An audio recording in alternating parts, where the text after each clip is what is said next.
வணக்கம். மக்களை நோக்கி மருத்துவமனை டிவியில் இருந்து உங்களுடன் பேசுவது உங்கள் நான்.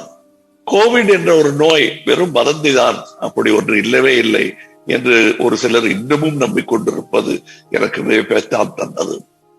அது மட்டுமல்ல, இன்னொரு அலை வரக்கூடும் என்ற ஞாபகம் வருதி என் உள்பட எல்லாருக்கும் வந்துவிட்ட இந்த தருணத்தில் மக்கள் பிரதிநிதி என்று அடிக்கடி மார்தட்டி கொண்டிருக்கும் எனக்கே இது அதன் மூலம் உங்களுக்கு செய்தி சொல்வது எனக்கு கிடைத்த ஒரு சமுதாய கடமையாக நான் கருதுகிறேன்.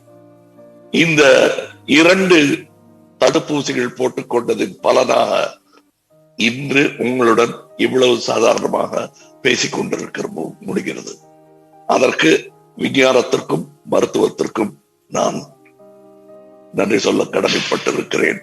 அதற்கும் மேலாக நான் நலம் பெற வேண்டும் என்று வாழ்த்தியவர்கள், வேண்டியவர்கள், அவர்கள் இஷ்ட தெய்வங்களை வணங்கியவர்கள், எனக்கு என்ன நம்பிக்கை இருக்கிறதா இல்லையா என்பதை எல்லாம் பார்க்காமல் என்னை நம்பி, என்னை விரும்பி, என்னை நேசித்து நான் அவர்களை நேசிப்பது போலவே அன்பை திரும்பி தந்த அனைவருக்கும் என் நன்றி.